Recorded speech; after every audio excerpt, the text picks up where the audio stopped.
నమస్తే, welcome to 9+ news. 10th class పూర్తి కాగానే విద్యార్థులు తల్లిదండ్రులు ఎదుర్కొనే మొదటి ప్రశ్న ఇకపై ఏ కోర్స్ ఎంచుకోవాలి. సరైన అవగాహన లేకపోవడం వల్ల కొన్నిసార్లు తల్లిదండ్రులు విద్యార్థులు తప్పుడు నిర్ణయాలు తీసుకునే అవకాశం ఉంది. అందుకే పాలిటెక్నిక్, ఐఐటి కోర్సులతో పాటు కెరియర్ గైడెన్స్ ఎలా ఉంటాయో సరైన అవగాహన కల్పించేందుకు ఇప్పుడు ప్రముఖ విద్యావేత్త డాక్టర్ బానోద్ ధర్మ మనతో ముఖాముఖి ద్వారా రిపోర్టర్ కీర్తి అందిస్తారు. పిల్లల ఎగ్జామ్స్ పూర్తయిపోయినాయి, సెలవులు వచ్చేసాయి. 10th క్లాస్ విద్యార్థులకైతే ఎప్పుడో పరీక్షలు పూర్తయిపోవడం, వాళ్ళ రిజల్ట్స్ నిన్ననే రావడం కూడా జరిగింది. సో 10th క్లాస్ విద్యార్థులకి 10th అయిపోగానే తల్లిదండ్రులు ఆలోచించే ఒకే ఒక ఆప్షన్ ఇంటర్మీడియట్. 10th విద్యార్థులకి 10th తర్వాత ఇంటర్మీడియట్ ఒకటేనా ఆప్షన్? ఇంకా ఏమైనా ఆపర్చునిటీస్ ఉన్నాయా? అండ్ అదేవిధంగా వాళ్ళు 10th తర్వాత ఏమైనా జాబ్ కోర్సెస్ చేయొచ్చా అనే విషయాల్ని తెలియజేయడానికి డాక్టర్ ధర్మ గారు ఈరోజు మనతో ఉన్నారు. సో ఆయన అడిగి మరిన్ని వివరాలను తెలుసుకుందాం. సార్ చెప్పండి, 10th విద్యార్థులకి 10th అయిపోయిన తర్వాత ఇంటర్మీడియట్ ఒకటేనా ఆప్షన్, ఇంకేమైనా ఆపర్చునిటీస్ ఉన్నాయా? ముఖ్యంగా 10th క్లాస్ పాస్ అయిన విద్యార్థులకు వాళ్ళ తల్లిదండ్రులకు శుభాకాంక్షలు. మనం ఈరోజు చూసినట్టయితే ఏ విద్యార్థికన్నా లైఫ్లో ఎడ్యుకేషన్లో బేసిక్ క్వాలిఫికేషన్ ఎస్ఎస్సి అంటే 10th అనమాట. మనం చూస్తున్నాం 10thలో 95.8 కొన్ని రిజల్ట్, కొన్ని చోట్ల 99 రిజల్ట్ వచ్చింది, 8.2% రిజల్ట్ వచ్చింది. రాష్ట్ర ప్రభుత్వం రిజల్ట్ ఇచ్చింది. మీరు అడిగిన క్వశ్చన్స్కు 10th తర్వాత ఏం చేయాలంటే చాలామంది ఆర్థికంగా తొందరగా సెటిల్ కావాలి లైఫ్లో అనే వాళ్ళు టెక్నికల్ కోర్సెస్ పోతారు. అంటే 10th తర్వాత ఐటీఐ చేయొచ్చు, 10th తర్వాత డిప్లొమా ఎంట్రన్స్ ఉంటుంది, అలాగే ఐటీఐలు కూడా డైరెక్ట్ మెరిట్ మీద జాయిన్ కావచ్చు. ఈ 2 కోర్సులు కాకుండా 10th అయిపోయిన తర్వాత పారామెడికల్ కోర్సు కూడా చదవచ్చు. అంటే ఒక విద్యార్థి యొక్క తల్లిదండ్రులు వాళ్ళ కుటుంబ ఆర్థిక పరిస్థితి చూసి చాలామంది లైఫ్లో తొందర సెటిల్ కావాలి అనే వాళ్ళు పారామెడికల్ కోర్సు, డిప్లొమా కోర్సు ఉంటారు. డిప్లొమా కోర్సులలో దాదాపు 20-30 డిప్లొమా కోర్సెస్ ఉన్నాయి. మనం చూసినట్టయితే 10th అయిన తర్వాత చాలామంది ఇంటర్మీడియట్ జాయిన్ అవుతారు. ఇంటర్మీడియట్లో కూడా చాలా కోర్సెస్ ఉన్నాయి. ఇంటర్మీడియట్లో ఎంపీసీ, బైపీసీ, సిఈసీ, హెచ్ఈసీ ఎలాగానో డిప్లొమాలో కూడా diploma in mechanical engineering, diploma in civil engineering, diploma in electrical engineering, diploma in DCCP, diploma in commercial computer practice, ఇలాగ diploma in shorthand, diploma చాలా కోర్సెస్ ఉన్నాయి. మనం గమనించేటైతే ఏ విద్యార్థి అయినా తన ఆశయం నెరవేర్చాలి, ఒక ఉన్నత స్థాయిలో పోవాలంటే జనరల్గా ఇంటర్మీడియట్ ఎంపీసీ తీసుకుంటూ ఇంజనీరింగ్ అవుతారు. అదే ఇంజనీరింగ్ చేయాలంటే ఐటీఐ కోర్సు 10th అయిన తర్వాత ఇంకో టెక్నికల్ కోర్సు అంటే ఐటీఐలో ఫిట్టర్ చేయొచ్చు, ఎలక్ట్రికల్ చేయొచ్చు, డ్రాఫ్ట్ మ్యాన్ చేయొచ్చు. అలాగే ఐటీఐల కోర్సులు కూడా వివిధ రకమైన కోర్సులు ఉన్నాయి. సో ఇవన్నీ విద్యార్థుల యొక్క తల్లిదండ్రులకు తెలుసు. అలాగే ఈరోజు ఉన్నటువంటి ఏఐ టెక్నాలజీ, అలాగే గతంలో ఉన్నటువంటి కూడా ఎప్పటి నుంచో ఉన్నాయి. కానీ రోజు రోజుకు పెడుతున్న టెక్నాలజీ వల్ల విద్యార్థులు ఏ కోర్సు తీసుకోవాలనేది ఇవాళ సోషల్ మీడియా ద్వారా కానీ, లేకుంటే ఇలా ఈ విధంగా మీడియా ద్వారా ఇంటర్వ్యూతో కానీ చాలామంది విద్యార్థిని తల్లిదండ్రులు వాళ్ళకి తెలుసు. కాకుంటే నా కొడుకు ఉన్నత స్థాయిలో పోవాలి, చదివించాలి అనే పట్టుదల ఉన్న తల్లిదండ్రులు, అలాగే చదువుకోవాలని ఇంట్రెస్ట్ ఉన్న విద్యార్థులు ఇంటర్మీడియట్ తర్వాత ఎంపీసీ చేస్తారు. ఇది నెంబర్ 1. అలాగే బైపీసీ చేస్తారు, సిఈసీ, హెచ్ఈసీ. అంటే ఇంటర్మీడియట్ ఎంపీసీ చేస్తే ఇంజనీరింగ్ జాయిన్ కావచ్చు, బైపీసీ చేస్తే మెడిసిన్ అంటే ఎంబీబీఎస్ జాయిన్ కావచ్చు, అగ్రికల్చర్ జాయిన్ కావచ్చు, లేకుంటే ఆర్కిటెక్చర్ జాయిన్ కావచ్చు, లేకుంటే ఫార్మసీ జాయిన్ కావచ్చు. ఇవి ఒక్కొక్క ఎంపీసీకి ఇంజనీరింగ్ జాయిన్ కావచ్చు, బైపీసీకి సైన్స్లు జాయిన్ కావచ్చు, అలాగే సిఈసీకి కామర్స్ జాయిన్ కావచ్చు, అలాగే హెచ్ఈసీ హిస్టరీ, ఎకనామిక్స్, అట్లా జాయిన్ కావచ్చు. అంటే ఆర్ట్స్, సైన్స్, సోషల్ ఈ విధంగా అనమాట. డిగ్రీలో వివిధ కోర్సులు ఉంటాయి దీనికి సంబంధించి. కావున ఏంటంటే విద్యార్థులకు తల్లిదండ్రులు వాళ్ళు ఆలోచిస్తారు. ఇవాళ పేరెంట్స్ చెప్తారు, అలాగే టీచర్స్ చెప్తారు, అలాగే ఫ్యామిలీ సర్కిల్లో మావాడు ఇంజనీరింగ్ చదువుకుంటూ మేము కూడా ఇంజనీరింగ్ చదివి అంటారు. ఇంజనీరింగ్ డైరెక్ట్ ఇంటర్మీడియట్ ద్వారా పోవచ్చు, లేకుంటే ఐటీఐ చేసిన వాళ్ళు కూడా ఇంటర్మీడియట్ నుంచి ఐటీఐ చేసిన వాళ్ళు కూడా ఐటీఐ తర్వాత డిప్లొమా చేసుకోవచ్చు, డిప్లొమా తర్వాత ఇంజనీరింగ్ చేసుకోవచ్చు, ఇంజనీరింగ్ తర్వాత ఎంటెక్ చేసుకోవచ్చు. అంటే బేసిక్ నుంచి జాబ్ చేసుకుంటూ కూడా ఐటీఐ ద్వారా డిప్లొమా చేసుకోవచ్చు, అలాగే ఇంజనీరింగ్ చేసుకోవచ్చు, అలాగే ఎంటెక్ కూడా చేసుకోవచ్చు. అంటే మనం దీనికి ఇక్కడ గమనించాల్సిన అవసరం ఏముందంటే 10th తర్వాత జాబ్ ఆపర్చునిటీ ఉందా అంటే 10th తర్వాత జాబ్ ఆపర్చునిటీ ఉంటుంది, కానీ అంత హైఫైలో ఉండదు. అంత group 1, group 2 cadre, group 3 cadre, group 2 cadre ఉండదు. మనం గమనించే బేసిక్ క్వాలిఫికేషన్ కాబట్టి ఏమి ఉండదు, ఒక ఆఫీస్ సబార్డినేట్ తప్ప. అది కూడా జనరల్గా ఎవరు 10th తర్వాత జాబ్ ఉండాలని కోరుకోరు. కాకుంటే ఎవరికైనా 10th ఆర్థిక పరిస్థితి బాగలేకుంటే వాళ్ళు చదువుకుంటూ కూడా డిప్లొమా పాలిటెక్నిక్ చేయొచ్చు, ఐటీఐ చేయొచ్చు, ఐటీఐ తర్వాత పాలిటెక్నిక్ పార్ట్ టైం చేయొచ్చు. ఈ విధమైన కోర్సు టెక్నికల్ బోర్డు, మన తెలంగాణ టెక్నికల్ బోర్డు అనేది వాళ్ళు నిర్వహిస్తారు. ఇవాళ ఐటీఐ కాలేజీలు కూడా ఇవాళ ముఖ్యమంత్రి గారు రేవంత్ రెడ్డి గారు చెప్తున్నారు, ఇవాళ ఐటీఐ కాలేజీలు పురాతన కాలేజీ కాదు, ఉన్న టెక్నాలజీ ఆధారంగా ఐటీఐ కాలేజ్ డెవలప్ చేయాలని చెప్పి ముఖ్యమంత్రి గారు చెప్పడం వల్ల ఇవాళ 10th నుంచి ఐటీఐ పోవడం కూడా విద్యార్థులు చాలా ఆసక్తి చూపిస్తున్నారు. ఎందుకంటే ఐటీఐ చేసుకొని తర్వాత డిప్లొమా చేసుకొని పాలిటెక్నిక్ చేసుకొని పాలిటెక్నిక్ తర్వాత ఇంజనీరింగ్ చేసుకోవచ్చు అనే ఒక రూట్లో ఒక విద్యార్థి ఉంటారు. అలాగే 10th తర్వాత ఇంటర్మీడియట్ ఎంపీసీ చేసుకొని మనం ఈపీ సెట్ రాసుకొని ఇంజనీరింగ్ వాళ్ళు ఎంట్రన్స్ ఎగ్జామ్ టెస్ట్ ఉంటుంది, అది రాసుకొని ఇంజనీరింగ్ ద్వారా బీటెక్ చేసుకొని బీటెక్ తర్వాత ఎంపీ అలా ఉంటారు.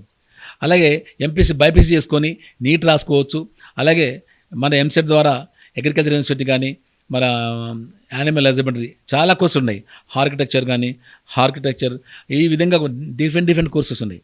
కాబట్టి విద్యార్థులకు బేసిక్ 10thలో చెప్తారు. ఇవాళ గవర్నమెంట్ ప్రభుత్వ పాఠశాలలు కూడా 10th తర్వాత ఏం చేస్తారు వాళ్ళ పాఠశాల టీచర్లే చెప్తున్నారు. ఇంటెలిజెంట్ స్టూడెంట్స్ అనుకోండి, మీరు డైరెక్ట్ ఇంటర్మీడియట్ ద్వారా బైపీసీ చేయండి, నీట్ రాయి డాక్టర్ అనేది ఒక టీచర్ అంటారు. పేరెంట్స్ కూడా మా బాగా చదువుతాడు కాబట్టి ఇంజనీరింగ్ చెప్దాం అనుకుంటాం, ఇంటర్మీడియట్ ఎంపీసీ తీసుకుందాం అనుకుంటారు. అంటే ఇక్కడ పేరెంట్స్ యొక్క మొత్తం టోటల్ 10th ఇంటర్మీడియట్ కూడా పిల్లలు వారి యొక్క పేరెంట్స్ మీద వాళ్ళ గురువుల మీద డిపెండ్ అయి ఉంటారని మనం అబ్జర్వ్ చేయాలి. కాబట్టి ఏ విద్యార్థి అయినా సరే తన బేసిక్ నాలెడ్జ్ని పెట్టుకొని ఆయనకున్న అర్హతను బట్టి, అంటే టీచర్లకు తల్లిదండ్రులకు చాలా ఈజీగా సింపుల్గా తెలిసిపోతుంది. అరే మా పిల్లాడు బాగా చదువుతాడు, మా పిల్లాడికి ఇంజనీరింగ్ చేయాలనుకుంటున్నా, అలాగే నీట్ కానీ ఐఐటీలో కానీ సీట్ కావాలని చెప్పి రకరకాలు ఉన్నాయి. అలాగే మనం జేఈ రాయొచ్చు ఇంటర్మీడియట్ తర్వాత, అంటే 10th బేసిక్ కాబట్టి మనం ఇవన్నీ జేఈ విషయాలు మాట్లాడలేదు. కాబట్టి రకరకాల అనేకమైన కొత్త కోర్సులు కూడా రాష్ట్ర ప్రభుత్వం కేంద్ర ప్రభుత్వం ప్రసవించింది. అలాగే 10th తర్వాత అడ్వాన్స్ ట్రైనింగ్ ఇన్స్టిట్యూట్ అని చెప్పి మన విద్యానగర్లోనే ఉంది డీడీ కాలనీలో. ఆ 10th సెంట్రల్ గవర్నమెంట్, అది సెంట్రల్ గవర్నమెంట్ కోర్సులు చేసుకోవచ్చు, స్టేట్ గవర్నమెంట్ కోర్సులు చేసుకోవచ్చు. ఇవాళ బేసిక్ 10th అనేది బేసిక్ పెట్టుకొని అనేక రకమైన కోర్సులు వాళ్ళ విద్యార్థి అందుబాటులో ఉంది. వాళ్ళు చేయాల్సిందల్లా ఏంటంటే ఏ కోర్సు చదివితే ఏ బాధ ఉంటుంది, చాయిస్ విద్యార్థుల యొక్క తల్లిదండ్రులదే. ఎందుకంటే పిల్లలు మైనర్స్ కాబట్టి వాళ్ళకి ఏ కోర్సులో పోవాలనేది కొంచెం నాలెడ్జ్ ఉండదు కాబట్టి వాళ్ళని టీచర్స్ పేరెంట్స్ గైడ్ చేస్తారు, ఫ్యామిలీ మెంబర్స్. కాబట్టి బేసిక్ మెయిన్ 10th ఆ తర్వాత ఇంటర్మీడియట్ కూడా పెరుగుతాం. ఇంటర్మీడియట్ తర్వాత పిల్లలు వాళ్ళే డిగ్రీ చదువుకుంటారు. కాబట్టి ఇవన్నీ దృష్టిలో పెట్టుకొని ఇవాళ మీడియా ద్వారా కనుక, ముఖ్యంగా మీడియా ద్వారా కూడా ఇవాళ మనం అనుకుంటున్నాం ఇవన్నీ గైడెన్స్ అనేది, కెరీర్ గైడెన్స్ పిల్లలకు చాలా ఇంపార్టెంట్. ఇవాళ మనం చూస్తున్నట్టయితే అన్ని విధాల పెరిగిన టెక్నాలజీకి అనుగుణంగా మనం చూస్తున్నాం. ఆటోమేటిక్గా అందరికీ తెలిసిపోతుంది. కాబట్టి వారి యొక్క ఫ్యూచర్ ఎడ్యుకేషన్ కెరీర్ గైడెన్స్ ఎంచుకోవాలంటే ముఖ్యంగా వాళ్ళ యొక్క ప్రభుత్వ పాఠశాల కానీ ప్రైవేట్ పాఠశాల కానీ టీచర్లే వాళ్ళ గైడెన్స్ ఇస్తారు. ఈ పిల్లాడికి దీంట్లో నాలెడ్జ్ ఉంది, ఈ అబ్బాయికి సైన్స్లో నాలెడ్జ్ ఉంది, మా పాపకు సోషల్లో నాలెడ్జ్ ఉంది, మాకు సోషల్ బాగా చదువుతుంది, కామర్స్ బాగా చదువుతుంది అంటారు. అంటే మనకు బేసిక్ తెలిసిపోతుంది. ఆ తర్వాత ఇంటర్మీడియట్ చేసేసుకొని ఇంటర్మీడియట్ ద్వారా కూడా చేసుకోవచ్చు. ఏ రకమైన కోర్సు అంటే వాళ్ళ అందుబాటులో ఉందండి. కేంద్ర రాష్ట్ర ప్రభుత్వాలు అనేక కోర్సులను 10th నుంచి ప్రవేశపెడుతున్నారు. కాబట్టి ఏ కోర్సు ఎవరికి ఎట్లా నాలెడ్జ్ ఉన్నది అనేది దాన్ని డిపెండ్ చేసేసుకొని మనం ముందుకెళ్తే వాళ్ళ ఫ్యూచర్ బాగుంటుంది. కాబట్టి 10th మీద జాబ్ అంటే మాత్రం అంత మంచి ఆపర్చునిటీ ఉండవు. 10th తర్వాత చదువుకుంటే ఇంటర్మీడియట్ తర్వాత డిగ్రీ తర్వాత ఏ డిగ్రీని చేసుకోవచ్చు. అలాగే సైన్స్ కోర్సు మనం ఇంతగా అనుకున్నాం. కాబట్టి రకరకాల కోర్సులు ఉన్నాయి. ఇంజనీరింగ్ కావాలా ఒక కోర్సు ఉంది, డాక్టర్ కావాలా ఒక కోర్సు ఉంది, లేకపోతే టెక్నికల్ కావాలా ఐటీఐ డిప్లొమా ఇంజనీరింగ్, డాక్టర్ కావాలా ఇంటర్మీడియట్ బైపీసీ నీట్ రాసేసి, అలాగే అగ్రికల్చర్ కానీ బీఎస్సీ కానీ, అలాగే హార్టికల్చర్ కానీ, అలా బీవీ వెటర్నరీ డాక్టర్గా కావాలనుకుంటే ఇవన్నీ చాలా ఉంది. కాబట్టి అనేక రకమైన కోర్సులు చాలామందికి అంటారు. అది కూడా కాకుంటే 10th తర్వాత పారామెడికల్ కోర్సెస్ కూడా చాలామంది ప్రభుత్వ ఉన్నాయి. పారామెడికల్ కోర్సు కావచ్చు, తొందరగా షెడ్యూల్ కావాలంటే. అలాగే 10th తర్వాత ఐటీఐ చేసుకోవచ్చు.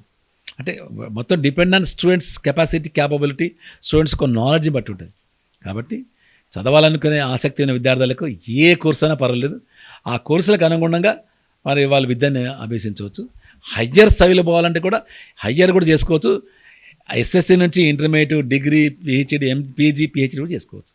ఈవెన్ రకరకాల కోర్సు మనకు అందుబాటులో ఉన్నాయి. కాబట్టి వారి యొక్క నాలెడ్జ్ మీద సబ్జెక్ట్ మీద వారికి వచ్చిన మార్క్స్ అనుగుణంగా, అరే మావాడికి 2nd క్లాస్ వచ్చింది, మావాడంతా చదువుకోలేడు, మావాడిని నేను సిఈసీలు చేయాలనుకుంటున్నా, మావాడికి కామర్స్ అయింది, మావాడు బ్యాంక్ రూట్లో పోదాం అనుకుంటున్నాను అంటే అది కామర్స్ ఉంటుంది. అలాగే మేనేజ్మెంట్ ఉంటుంది. అలాగే నేను హిస్టరీ ఎకనామిక్స్ పాలిటిక్స్ తీసుకుంటాను, నేను డిగ్రీ బీఏ చేసేసి ఏదో మళ్ళీ వేరే గ్రూప్ 1 గ్రూప్ ప్రిపేర్ అవుతుంటే, అంటే ఇవాళ ఏ కోర్సు ఉన్నా ఉండనండి మినిమం బేసిక్ డిగ్రీ 10th తర్వాత ఇంటర్ డిగ్రీ నుంచి తర్వాత వాళ్ళు సివిల్ సర్వీస్ ప్రిపేర్ ఏ జాబ్ అని ప్రిపేర్ కావచ్చు. బేసికల్ ఇంజనీరింగ్ జాబ్ అంటే ఇంజనీరింగ్ ఉంటుంది కాబట్టి, లా అంటే లా ఉంటుంది కాబట్టి, ఇవన్నీ బేసిక్ చేసుకొని ఫ్యూచర్ అనేది డిసైడ్ చేసేది ఎప్పటికైనా బేసిక్ పేరెంట్స్ టీచర్స్ ఇద్దరు డిసైడ్ కాబట్టి వాళ్ళతో ముందుకెళ్తారు. అండ్ మనకి నిన్న చూసుకుంటే తెలంగాణ రిజల్ట్స్లో కూడా మనకి గవర్నమెంట్ స్కూల్స్ అను టాప్ చేసినాయి. సో ఇప్పుడు మనకి 10th పూర్తయిన విద్యార్థులు ఎవరైతే ఉన్నారో, ఏమైనా అంటే ఫీజు కట్టలేని పరిస్థితో లేదు అంటే గవర్నమెంట్లో చదువుకోవాలనుకునే విద్యార్థులు మనకి తెలంగాణలో ఎన్ని ఇంటర్మీడియట్ గవర్నమెంట్ కాలేజీలు ఉన్నాయి, అండ్ అదేవిధంగా పాలిటెక్నిక్ కాలేజెస్ కానీ ఎంతవరకు అవైలబిలిటీ ఉన్నాయి, అండ్ అదేవిధంగా ఫీ స్ట్రక్చర్ ఏ విధంగా ఉంటుంది, అంటే పేరెంట్స్ ఎంతవరకు ఎఫోర్డ్ చేయగలుగుతారు? ఇవాళ ప్రభుత్వం ప్రతి మండలాల్లో ఒక జూనియర్ కాలేజ్ పేరు. ఇవాళ వందల ప్రైవేట్ కాలేజీ, గవర్నమెంట్ కాలేజీ, వేల జూనియర్ ప్రైవేట్ కాలేజీ. విద్యార్థి యొక్క తల్లిదండ్రులు వారిచ్చే గైడెన్స్, టీచర్ ఇచ్చే గైడెన్స్, దాని మీద డిపెండ్ అయ్యి మనం చూసుకోవాలి తప్ప ఫీజు అనేది ఏంటండి, గవర్నమెంట్ ఫీజు స్ట్రక్చర్ అనేది చాలా తక్కువ. ఇంకో మీకు తెలుసులేదో, ఇవాళ ఎస్ఎస్సి ప్రభుత్వమే ప్రభుత్వ పాఠశాలను ప్రోత్సహిస్తుంది కాబట్టి ఈ ప్రభుత్వం కాంగ్రెస్ ప్రభుత్వం వచ్చిన కానించి ముఖ్యమంత్రి రేవంత్ రెడ్డి గారు ఇవాళ రెసిడెన్షియల్ స్కూల్స్, గతంలో ప్రభుత్వం కూడా కేసీఆర్ గారు రెసిడెన్షియల్ స్కూల్ ప్రియారిటీ ఇచ్చారు, ఈ ప్రభుత్వం కూడా రెసిడెన్షియల్ స్కూల్ ప్రియారిటీ ఇచ్చింది. అలాగే బాలికల ఉన్నత పాఠశాలలు, ఇవాళ సోషల్ వెల్ఫేర్ స్కూళ్ళల్లో మనం చూసినట్టయితే సోషల్ వెల్ఫేర్ స్కూళ్ళల్లో విద్యార్థులు 100% రిజల్ట్, కొన్ని సోషల్ వెల్ఫేర్ కేజీబీవీ విద్యార్థులు కూడా 99.9% రిజల్ట్ వచ్చింది. అంటే ప్రభుత్వం విద్య మీద ప్రత్యేక దృష్టి పెట్టింది కాబట్టి ఈ రోజు రిజల్ట్ అనేది 100% ప్రభుత్వ పాఠశాలలో కేజీబీవీ స్కూళ్ళలో కానివ్వండి, ఏ స్కూల్లో ప్రభుత్వ రెసిడెన్షియల్ స్కూల్లో కానివ్వండి, ప్రభుత్వ పాఠశాల కానివ్వండి, అందరూ కూడా ఇవాళ టీచర్ దగ్గర నుంచి, ఎంఈఓ దగ్గర నుంచి, డిప్యూటీఓ దగ్గర నుంచి, అలాగే కేజీబీ ప్రిన్సిపాల్స్ కానీ టీచర్స్ కానీ కష్టపడ్డారు. తమ పిల్లలు అనుకొని కష్టపడి వాళ్ళ పైకి వచ్చారు కాబట్టి ఇవాళ 100% రిజల్ట్ సాధించారు. ఈ విషయంలో ప్రభుత్వ అధికారులు కానీ, ఇవాళ పాఠశాల కమిషనర్ నవీన్ నికోలస్ గారు కానీ, డిఓలు అందరూ అభినందించు. ఎందుకంటే వారు చేసినటువంటి కృషి ఈరోజు ఫలితం దక్కింది. మీరు గమనించినట్టయితే గతంలో ఏదన్నా ఎస్ఎస్సి పబ్లిక్ ఎగ్జామినేషన్ మనం చూస్తున్నాం, ఎస్ఎస్సి పబ్లిక్ ఎగ్జామినేషన్ 6 daysలో ఎగ్జామ్స్ అయిపోయేది. కాకుంటే ఈసారి విద్యాశాఖ పాఠశాల కమిషనర్ డాక్టర్ నవీన్ నికోలస్ గారు విద్యార్థుల శ్రేయస్సును దృష్టిలో ఉంచుకొని, అంటే ప్రభుత్వ పాఠశాలలో ఉన్న విద్యార్థుల శ్రేయస్సును దృష్టి ఉంచుకొని వాళ్లకు ఎగ్జామ్ మధ్యలో మినిమం 4 days గ్యాప్ ఇచ్చి, అంటే చదువుకున్న విద్యార్థులు కూడా ఆ టైంలో ప్రభుత్వ పాఠశాలలో ప్రత్యేక తరగతులు నిర్వహించి వాళ్ళకు మొత్తం స్పెషల్ క్లాసెస్ పెట్టించి ఇవాళ అలా చేశారు. కాబట్టి సిబిఎస్ మోడల్లో ఇవాళ ఎగ్జామ్స్ కండక్ట్ చేశారు. కాబట్టి ఒక్కొక్క subject Telugu to Hindi 4 days gap, Hindi to English 4 days gap చేశారు. కాబట్టి ఇవాళ విద్యార్థులు 99.9 ప్రభుత్వ పాఠశాలలో సక్సెస్ సాధించగలిగారంటే that credit goes to government and పాఠశాల విద్యా కమిషనర్ నవీన్ నికోలస్ గారికి దక్కుతుందని చెప్పి, అలాగే డిఓ గారికి, ఎంఈఓ గారికి, all teachers, it's credit goes to all government teachers. మనం 100% చెప్పుకోవచ్చు. మీరు ప్రభుత్వ స్కూల్స్లో పేరెంట్స్కి ఏమైనా కౌన్సిలింగ్, అంటే తర్వాత పిల్లల్ని ఎక్కడ జాయిన్ చేయాలి కానీ, లేదు అంటే ఏ కోర్సెస్ అవైలబుల్ ఉన్నాయి, అవి పేరెంట్స్కి కానీ స్టూడెంట్స్కి కానీ ఏమైనా కౌన్సిలింగ్స్ ఇవ్వడం కానీ అలాంటివి ఏమైనా జరుగుతున్నాయి అంటారు? మనం చూసినట్టయితే అండి, ప్రభుత్వ పాఠశాలల్లో already parents teacher meeting every month ఉంటుంది. Every month parent teacher meeting ఉంది కాబట్టి పేరెంట్స్ టీచర్స్ అప్పుడు టీచర్ పేరెంట్ కలుస్తారు. కాబట్టి ఆ టీచర్ మా బాబుని ఏ కోర్స్ అయితే బాగుంటుందని చెప్పి వాళ్ళు గైడెన్స్ అడుగుతారు. ఆ గైడెన్స్ అడుగుతారు కాబట్టి ఆటోమేటిక్గా అప్పుడే ఇప్పుడు ఫస్ట్ క్లాస్ నుంచి 10th క్లాస్ చదువుతుంది కాబట్టి విద్యార్థి యొక్క నాడి అనేది టీచర్స్కి బాగా తెలుస్తుంది పేరెంట్స్ కంటే. పేరెంట్స్ ఇంటూ హోంవర్క్ చేపిస్తారు కానీ మనం అనుకుంటామండి కనిపించిన దేవుళ్ళ కంటే కనిపించిన దేవుళ్ళే తల్లిదండ్రులు టీచర్స్ అంటారు. అంటే గురువుని మనం అంత ప్రయారిటీ ఇస్తాం మన రాష్ట్రాలలో, దేశవ్యాప్తంగా కూడా మనం గురువులను గౌరవిస్తాం. సెకండరీ కాకుంటే మీరు అన్నట్టు ఇవాళ పేరెంట్స్ టీచర్ ఇచ్చే గైడెన్స్ మీద ఆధారపడి ఉంటుంది. ఆ పేరెంట్ టీచర్ మీటింగ్ అనేది ప్రతి ప్రభుత్వ ప్రైవేటు పాఠశాలలో కూడా ప్రతి నెల పేరెంట్ టీచర్ కమిటీ ఉంటుంది. అది ప్రభుత్వం ఏర్పాటు చేసినట్టు కమిటీ. ఆ కమిటీలో కూడా ఇవన్నీ డిస్కషన్లు వస్తాయి. కాబట్టి ఫస్ట్ క్లాస్ 10th క్లాస్ రాదు. 10th క్లాస్లో మాత్రం కంపల్సరీ మీ బాబు ఇది చదివించండి, మీ బాబుకు సైన్స్ ఇంట్రెస్ట్ ఉంది, మీ బాబుకు మ్యాథ్స్ బాగా చేస్తాడు, ఇంజనీరింగ్ చేయించండి, మీ బాబుకు కామర్స్ బాగా చేస్తాడు, మీ బాబు అని ఆ రూట్లో అలా వెళ్తుంటారు.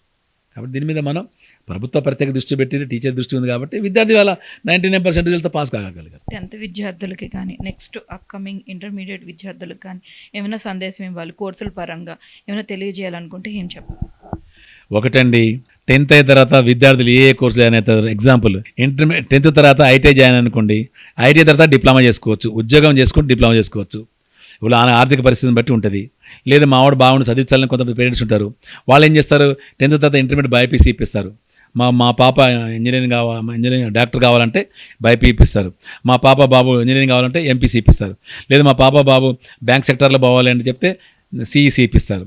లేదు ఏదైనా డిగ్రీ చేసుకొని అంటే మామూలుగా చేస్తారు. కాబట్టి సైన్స్లో అయితే బైపీసీ తీసుకుంటే మనం ఎంబీబీఎస్ జాయిన్ కావచ్చు, అగ్రికల్చర్ బీఎస్సీ జాయిన్ కావచ్చు, హోమియోపతి డాక్టర్ కావచ్చు. వీటన్నిటికీ ఎంట్రన్స్ ఎగ్జామ్ ఉంటుంది. నేషన్ లెవెల్లో నీట్ ఎగ్జామ్ ఒక ఎంబీబీఎస్కి మాత్రమే ఉంటుంది. స్టేట్ గవర్నమెంట్ లెవెల్, రాష్ట్ర ప్రభుత్వ లెవెల్లో ఎంసెట్ ఉంటుంది, ఈపీసెట్ ఉంటుంది అని అంటారు. అది జేఎన్టీ కండక్ట్ చేస్తుంది. దాంట్లో ఎంట్రన్స్ ఎగ్జామ్ అయితే ఇంజనీరింగ్ కావచ్చు, ఇటు మెడిసిన్ అంటే మన హోమియోపతి మెడిసిన్, వెటర్నరీ డాక్టర్ కావచ్చు, BBSc, bachelor of veterinary, bachelor of agriculture, horticulture, ఇవి చాలా కోర్సులు ఉంటాయి. అలా ఇంజనీరింగ్ ఉండి, ఇంజనీరింగ్ అంటే ఇప్పుడు మెకానికల్ చేయొచ్చు, సివిల్, ఎలక్ట్రికల్, ఏ కోర్స్ అని చేయొచ్చు, ఇంజనీరింగ్ అవ్వచ్చు, లేదా డిగ్రీ చేయొచ్చు. ఇవాళ విద్యార్థులు అంతే, వారి యొక్క ఫ్యూచర్ అనేది ఆల్రెడీ టీచర్స్ పేరెంట్ డిసైడ్ అయ్యి ఉంటారు. ఇంజనీరింగ్ కావాలంటే ఎట్లా జాయిన్ కావచ్చు, బైపీసీ డాక్టర్ ఎట్లా అవ్వచ్చు, రకరకాల కోర్సులు ఉంటాయి. ఫార్మాస్యూటికల్ ఉంది, ఇవాళ ఫార్మాస్యూటికల్ సైన్సే బీ ఫార్మసీ కూడా జాయిన్ కావచ్చు. సో ఇవన్నీ కోర్సులు, అనేక రకమైన కోర్సులు అందుబాటులో ఉన్నాయి. కాబట్టి విద్యార్థుల శ్రేయస్సు, వాళ్ళ యొక్క నాలెడ్జి, వాళ్ళ యొక్క కెపాసిటీ, వాళ్ళ యొక్క క్యాపబిలిటీ అనేది పేరెంట్స్కు టీచర్ తెలుస్తుంది. కాబట్టి వాళ్ళకి ఇష్టమైన కోర్సులు జాయిన్ కండి, మీకు ఇష్టమైన కోర్సు చదువుకోండి. మీరు డాక్టర్ కావాలా, డాక్టర్ కండి. ఇంజనీరింగ్ కావాలా, ఇంజనీరింగ్ కండి. బ్యాంక్ సెక్టర్ పోవాలా, బ్యాంక్ సెక్టర్ పోండి. కాకుంటే ఇవన్నీ ఇంటర్మీడియట్లోనే మీరు తీసుకునే సబ్జెక్ట్ బట్టి ఉంటుంది. కాబట్టి ఇవన్నీ విద్యార్థులకు గైడెన్స్ ఇచ్చేది. ఇవాళ ఉన్న ప్రజెంట్ టెక్నాలజీ, ఏ టెక్నాలజీ వచ్చింది కాబట్టి ప్రతి ఒక్క విద్యార్థి కూడా మనం చెప్పకముందు వాళ్ళు తెలుసుకోగలుగుతున్నారు. ఇప్పుడు మీరు ఇంటర్వ్యూ తీసుకుంటున్నారు, ఇంటర్వ్యూ చాలామంది రేపు చాలామంది చూస్తారు. కాబట్టి ఈ విధంగా కూడా వాళ్ళకు నాలెడ్జ్ అనేది గెయిన్ చేసుకుంటారు. Last but not least, so మనం నిన్న రిజల్ట్స్ చూసుకుంటే కనుక మనకి మెదక్ ఫస్ట్ ప్లేస్లో ఉంటే హైదరాబాదు 33 జిల్లాల్లో ఆఖరిలో ఉంది. దీని మీద మీరు స్పందించాలంటే అంటే మనకి ఇంత మెట్రోపాలిటన్ సిటీలోని ఎక్కువ ప్రైవేట్ స్కూళ్ళు ఉన్న ఈ సిటీలో ఇది లాస్ట్లో ఉండడానికి మెయిన్ కారణం అని మీరు ఏం భావిస్తారు? అంటే ఒకటే అండి, టెక్నాలజీ పాజిటివ్ ఉంది, నెగిటివ్ ఉంది. నా దృష్టిలో ఏంటంటే ఈ మధ్య పిల్లలు మనం చూస్తున్నాం, బేసికలీ సెల్ ఫోన్ పెట్టుకుంటే వదిలేట్లేదు. వాళ్ళకి పేరెంట్స్ కంట్రోల్ లేదు, ప్లస్ టీచర్స్ కంట్రోల్ లేదు. సెల్ ఫోన్ అనేది అది నేను ఈ టెక్నాలజీని విద్యార్థులు వాళ్ళకు బేసిక్ మైనర్ విద్యార్థులు కాబట్టి వాళ్ళకి చెప్పినా కూడా మనం చూస్తుంటాం, పిల్లల్ని ఎక్కువ దండించవద్దు, పిల్లల్ని ఏం చెప్పొద్దు. గతంలో మేము చదువుకున్నప్పుడు టీచర్ విద్యార్థి అంటే ఒక రకమైన ఇది ఉండేది. ఇప్పుడు అంటే మనం చెప్పాలని కాదు, టీచర్ల పిల్లల్ని ఏమనొద్దు, స్మూత్గా డీల్ చేయాలని చెప్పి ప్రభుత్వ ఆదేశాన్ని ప్రకారం కొంతమంది పిల్లలు ఏంటంటే ఈ టెక్నాలజీ మిస్యూజ్ చేసుకుంటున్నారు. కాబట్టి వాళ్ళు టీచర్ పేరెంట్ మాట వినకుండా వాళ్ళు చదువుకోకుండా ఇట్లా అయ్యారు కాబట్టి కొంచెం రిజల్ట్ తగ్గి ఉండొచ్చు. కానీ దీంట్లో మాత్రం టీచర్ల కృషి చాలా విలువ కట్టలేనిది. టీచర్ అంటేనే మన గురువు, అంటే మనం దైవంతో సమాధానం చేస్తుంటే ఏ పిల్లాడికైనా భవిష్యత్తుని నిర్దేశించేది గురువులు మాత్రమే. తల్లిదండ్రులు ఇంట్లో ఓన్లీ హోంవర్క్ అవి చేపిస్తారు, ఇట్లా పోనా టీచర్ చెప్పినట్టు నేను మేము మంచి చదువుకో అంటారు. కానీ వాళ్ళ గురువు సగం డేలో సగం కంటే ఎక్కువ గంటలు టీచర్ దగ్గర ఉంటారు. కాబట్టి మనం హైదరాబాద్ రిజల్ట్ తక్కువైందంటే అట్లేమి, గతంలో కూడా హైదరాబాద్ రిజల్ట్ వచ్చింది, ఈసారి కొంచెం తక్కువ పడి ఉంటుంది. అది కూడా తక్కువేం కాదు, 89%, 95% అంటే తక్కువేం కాదు. 5% లీస్ట్ బాధపడ్డారు. ఎందుకంటే కొంతమంది విద్యార్థులు అటు ఇటు వాళ్ళు సరే ఏదైనా ప్రాబ్లం ఉండి చదువుకోలేకపోవచ్చు, లేకుంటే సమ్ టెక్నాలజీ ద్వారా పొద్దున్న లేసి యూట్యూబ్లో చూసుకొని చదువుకోవచ్చు. అట్లయితే పెద్ద కారణమే కాదు. రిజల్ట్ కూడా హైదరాబాద్ మంచిగానే వచ్చింది. కాకుండా కంపారిజన్ స్టేట్ హైదరాబాద్ లెస్, అంతే తప్ప హైదరాబాద్ రిజల్ట్ రాదు మనం అనుకోదు. హైదరాబాద్ కూడా 95% దే గాట్ ఇట్, అదే 89%, అంతే ఆల్మోస్ట్ అనేది కదా, 11% కదా, అది ప్రాబ్లం లేదు మనకు. ఇప్పుడు మల్కాజ్గిరి కానీ 95% వచ్చింది, మేడ్చల్ మల్కాజ్గిరి. అంటే అట్లా ఏమనుకోవద్దు, అంటే ఇది గుడ్ రిజల్ట్. మనం 100%లో ఏదో 32% పాస్ అయితే అంటే బ్యాడ్ రిజల్ట్ అనుకోవచ్చు. ఎబో 89%, నియర్ బై 90% కాబట్టి 10% అది ఉంటారు కామన్. వాళ్ళకు కూడా ఐ థింక్ ప్రత్యేక ఎగ్జామ్ పెట్టారనుకుంటా, బ్యాక్లాగ్ మళ్ళీ ఏమైనా ఇంప్రూవ్మెంట్ ఎగ్జామ్ పెడతారనుకుంటే వాళ్ళు కూడా క్లియర్ అయిపోతుంది, ప్రాబ్లం లేదు. కాబట్టి ఏదన్నా విద్యార్థులు మీ దశ నిర్ణయించేది మీ తల్లిదండ్రులు, మీ టీచర్స్. కాబట్టి చాలామంది విద్యార్థులు కూడా ఇప్పుడే ఆలోచిస్తున్నారు ఈ కోర్స్ తీసుకుంటారు. వాళ్ళు ముందే ప్రిపేర్ అయి ఉంటారు విద్యార్థులు, మా ఫ్రెండ్స్ అది తీసుకున్నారు, మేము ఫ్రీ తీసుకున్నామని చెప్పి. అట్లా ఏదో విధంగా భవిష్యత్తు మంచిగా ఉండాలా, మీరు చదువుకోవాలా. గుర్తుపెట్టుకోండి, పేరెంట్స్ కానీ టీచర్స్ ఎవరైనా కానివ్వండి, టీచర్స్ ఇచ్చి గైడెన్స్ పాటించండి. విద్యార్థుల భవిష్యత్తును దిశ నిర్దేశం చేసేది ఒక విద్య మాత్రమే. నువ్వు విద్య చదువుకున్నావంటే నీకు సమాజంలో విలువ పెరుగుతుంది. నీకు సమాజంలో గౌరవం రావాలంటే విద్యనే ముఖ్యం. చదువుకున్న వాళ్ళు ఎక్కడన్నా గౌరవం పొందుతారు. ఇవాళ క్వాలిఫికేషన్ పలానా లాయర్ అట, ఇంత ఫేమస్ అంటారు, అది విద్య ద్వారా వచ్చింది కదా. పలానా ఇంజనీర్ అంట అంటే విద్య ద్వారా వచ్చింది కదా. పలానా డాక్టర్ అంటే నువ్వు చదువుకున్నా కాబట్టి డాక్టర్ అయినావు, నువ్వు చదువుకున్నా కాబట్టి ఇంజనీరింగ్ అయినావు, నువ్వు చదువుకున్నా కాబట్టి లాయర్ అయినావు. కాబట్టి ఇవాళ సమాజంలో విలువలు గౌరవం పెరగాలంటే చదువే ముఖ్యం, చదువే మొత్తం. చదువుకుంటే ఇవాళ నీకు ఏదైనా సాధించవచ్చు. చదువుతో విద్యను సాధించవచ్చు. నువ్వు చదువుకుంటే ఒక ఉన్నత స్థానానికి పోతావు, అప్పుడు నువ్వు ఎక్కడికో వెళ్ళిపోతావు. ఇవాళ అందరికీ మనకు సమాజంలో విలువనిచ్చి గౌరవాన్నిచ్చేది విద్య మాత్రమే. అది మనం గుర్తుంచుకోవాలి. సో చూసారు కదా, 10th క్లాస్ విద్యార్థులు 10th అయిపోగానే మనకి ఓన్లీ ఇంటర్మీడియట్ ఒక్కటే కాదు ఆప్షన్, చాలా టెక్నికల్ కోర్సెస్ ఉన్నాయి. ఆ టెక్నికల్ కోర్సెస్ ద్వారా భవిష్యత్తులో మంచి ఉన్నత స్థానానికి వెళ్ళే ఛాన్సెస్ అయితే ఉన్నాయని మనకి ధర్మ గారు తెలియజేశారు. సో ఇది ఇవాల్టి స్టోరీ. ఇంకో స్టోరీతో మళ్ళీ కలుద్దాం. కెమెరామ్యాన్ సూర్యతో కీర్తి, 9+ న్యూస్ హైదరాబాద్, సైనింగ్ ఆఫ్.